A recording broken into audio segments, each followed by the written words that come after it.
You might think that full range of motion is always best. Well, the evidence suggests otherwise. Let me break down what the science says.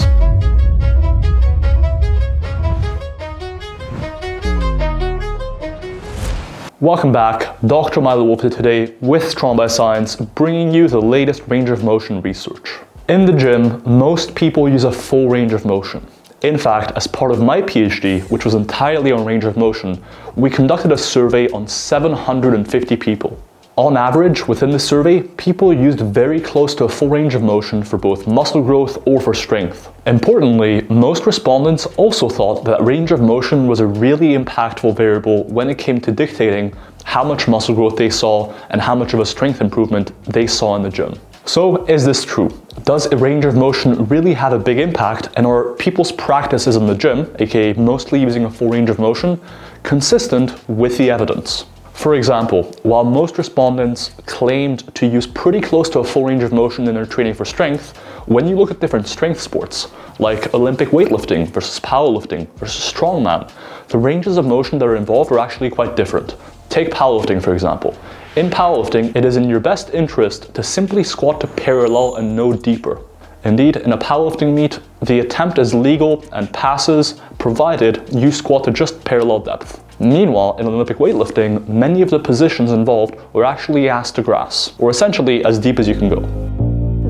And so, does it really make sense to always use a full range of motion if, for example, a sport that you compete in doesn't use a full range of motion? And this is where a meta-analysis by Wolf and colleagues, that's right, this guy right here, comes in, that was published in 2023, looking at the impact of range of motion on performance adaptations and on hypertrophy. When range of motion was dichotomized into being either full, that is as much range of motion as you could go through, or partial, which is to say anything less than that, full range of motion appeared to be better when it came to strength gains, to power gains, and to sport type outcomes. However, the difference between a full range of motion and partial range of motion was actually very small, and in statistical terms would be deemed of a trivial effect size. However, things got more interesting when we categorized outcomes based on whether they used a full range of motion, a partial range of motion, or neither. For example, a full range of motion ass to grass squat would be categorized as being a full range of motion outcome. Meanwhile, a half squat would be categorized as being a partial range of motion outcome. And when we analyzed performance outcomes in this way, what we saw was that specificity was a factor when it came to performance. In other words, to see your best gains in the squat, for example, you want to be training predominantly in the range of motion that you'll be squatting in during competition. You want to be training specifically in the range of motion of your outcome. For example, squatting to parallel most of the time if you're a powerlifter for your best gains. Now, does this mean that if you're a powerlifter or a strength athlete or anyone just training for strength specifically, that all of your training should always be highly specific when it comes to range of motion? Well, maybe not. There are plenty of cases of very successful powerlifters using a variety of ranges of motion in their training, not just a range of motion that is most specific. And in fact, within my own survey, here are some of the reasons people cited for using different ranges of motion in training. People used a specific range of motion based on maximizing specificity, but also preference, also maximizing muscle growth, also making better use of the load that they had available. They also used different ranges of motion to target perceived weaknesses within a given lift. And finally, they also used different ranges of motion when it came to preventing injury or to managing an existing injury. Importantly, we also have studies that try to investigate the question of whether doing some full range of motion training and combining that with some partial range of motion training is better than just doing full range of motion training and always being specific. And indeed, we have several studies looking at this concept now of doing 50 or more % of your work as full range of motion and doing the remainder as partial range of motion. One of these studies is a study by Basile and colleagues. In this study, they compared the effect on strength gains of doing either all of their squat training with a full range of motion or doing half of it as half squats and the other half as full range of motion squats. The half squats were performed to 100 degrees of knee flexion, while the full squats were performed to just below parallel. Well, which group gained more strength in the squat to parallel depth? Statistically, both groups saw similar gains. But if you look beyond just statistical significance, you'll see that the effect sizes did lean in favor of the group that combined full range of motion squats and partial range of motion squats. And by and large, the trend of similar strength gains or slightly better strength gains is apparent when you look at all of the studies on this topic of combining a full range of motion with a partial range of motion. Across 7 studies, generally, strength gains are similar or slightly greater when combining different ranges of motion and not just doing a full range of motion. So that suggests that specificity isn't the only thing you need to be paying attention to in your training when it comes to range of motion if you're aiming to get stronger. Well, why does the range of motion you use in training impact your strength gains? There's a variety of potential reasons, but one might be a shift in the length-tension relationship of muscle. By training at certain joint angles, you might be making your muscles stronger in certain positions or certain joint angles. For example, a study by McMahon and colleagues in 2014 that compared training closer to the lockout part of the squat or any quad movement to training with more of a full range of motion found that the group that trained mostly at the lockout position or around the lockout position actually specifically got stronger at those joint angles, whereas the group that trained with more of a full range of motion actually gained strength across the board at a wider variety of joint angles.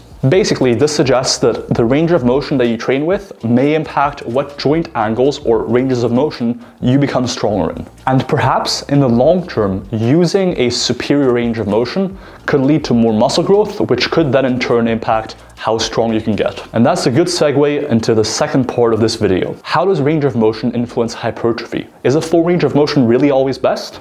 Going back to my meta-analysis, when you just compare a full range of motion to a partial range of motion, a full range of motion was generally better for hypertrophy. However, just as for strength, the effect size is statistically trivial, meaning there's really not a big difference when you just categorize it into being either a partial range of motion or a full range of motion. However, once again, things become more interesting when you look at the data a little bit more closely. Specifically, most studies on range of motion had compared a full range of motion to a partial range of motion that is performed at shorter muscle lengths. For example, an all-time favorite of sports science studies is the squat exercise. In many of the range of motion studies, the squat is used as the exercise being studied. And so they will often compare the half squat, which is a partial range of motion exercise performed at shorter muscle lengths, to a full range of motion squat. So you're not just comparing a partial range of motion to a full range of motion, you're specifically comparing a partial range of motion that is performed at shorter muscle lengths for the quads, glutes, and adductors to a full range of motion. And that is the comparison that most studies on range of motion have performed. But what about studies where they compared a full range of motion to longer muscle length partials? In the case of the squat, for example, that would be doing the bottom half of the squat where the quads, glutes, and adductors are more stretched relative to how they would be during a full range of motion squat. Well, at the time of meta-analysis, 3 studies had compared longer muscle length partials to a full range of motion, and broadly speaking, found a potential benefit in terms of muscle growth to longer muscle length partials. There is a big limitation here, and that's that we only had 3 studies to analyze. However, this general pattern of longer muscle length training being superior to shorter muscle length training for hypertrophy is consistent in other areas of evidence as well.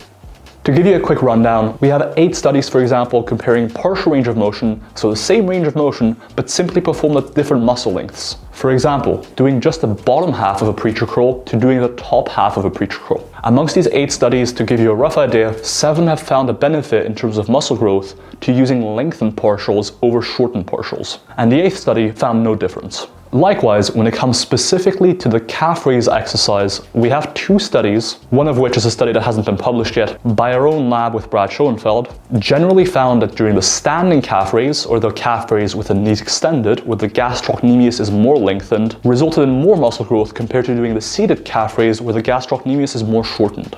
And finally, across 5 studies on isometric training, generally the pattern is that longer muscle length isometric contractions do lead to more hypertrophy compared to shorter muscle length isometric contractions. All of that is to say that even outside of just comparisons of full range of motion to lengthened partials, because we don't have that much evidence there yet, there is evidence of the broader principle of stretch training being beneficial for hypertrophy.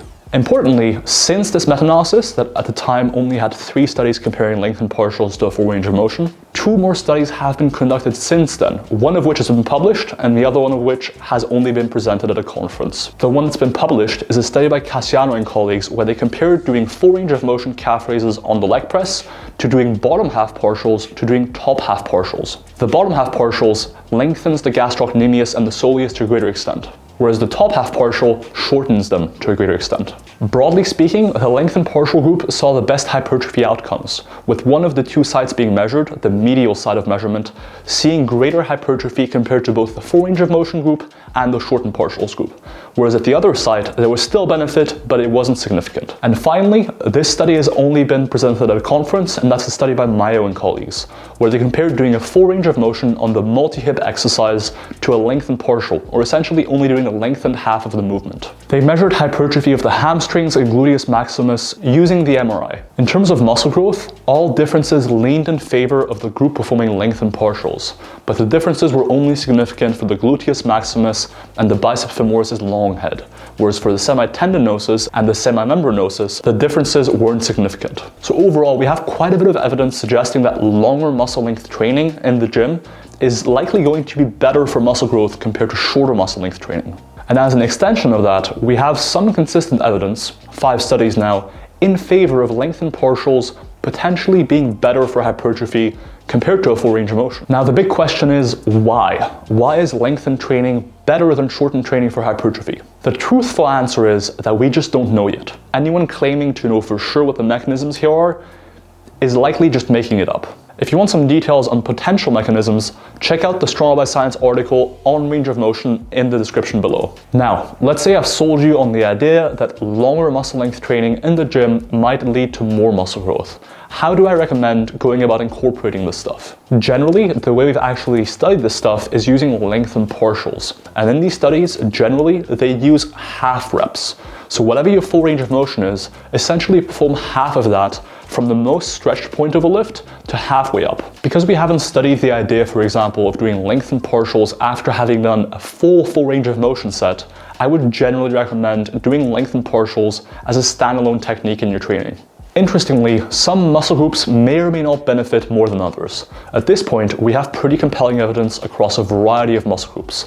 But theoretically, the muscle groups or movements that might benefit the most are the ones that are usually most challenging in the shortened position, whereby in switching to a lengthened partial approach, you would be able to lift substantially more load. Whereas for a movement like a dumbbell fly, for example, cutting out the top part of the range of motion may not functionally alter the resistance curve or the range of motion involved all that much. So, muscle groups where the movements involved are usually hardest in the shortened position, like back movements, side delt movements, and bicep movements, may be where lengthened training is most beneficial. If you're going to be incorporating lengthened partials or any lengthened training into your routine, gradually incorporate this stuff. You probably don't want to go from doing all full range of motion work to doing all lengthened partials. Take at least a month or two to gradually ease yourself into some more lengthened training. If you're not a fan of doing partials in your training, it just doesn't feel right to you or don't enjoy it, there are other tools to use. For example, you could pick certain exercises that inherently focus more on the stretched position. For example, something like a cable overhead extension, where you're fully lengthening the long head of the triceps, focuses on the stretch a little bit more than something like a dumbbell kickback, where you're not fully lengthening the triceps and the tension in the stretch position is minimal. So picking more stretch-focused movements is a good alternative. Equally, you can also modify your tempo to emphasize the lengthened position a little bit more. For example, controlling the eccentric phase a little bit more as you reach into that fully stretched position of a movement, briefly pausing in that position, and being explosive out of that lengthened position are all good tools to maximize the stretch focus of a given movement or exercise. One final note on lengthened partials. Try to find a way to standardize range of motion. Try to find a feature or a position that you can consistently aim for week to week so as to standardize range of motion. That could be pulling or pushing to a certain feature of the machine. It could be ending a rep when you reach about 90 degrees of elbow extension, or a variety of other things.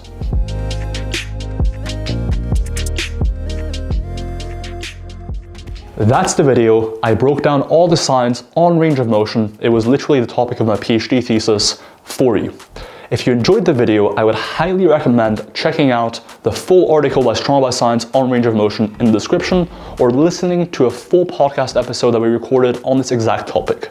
If you enjoyed the video, please do consider commenting, liking, subscribing, letting me know down below if there's any other topics you would like to see us cover. Have a great day, and we'll see you next time.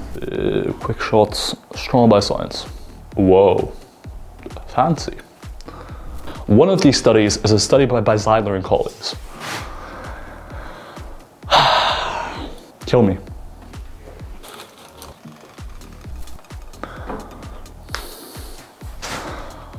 Why?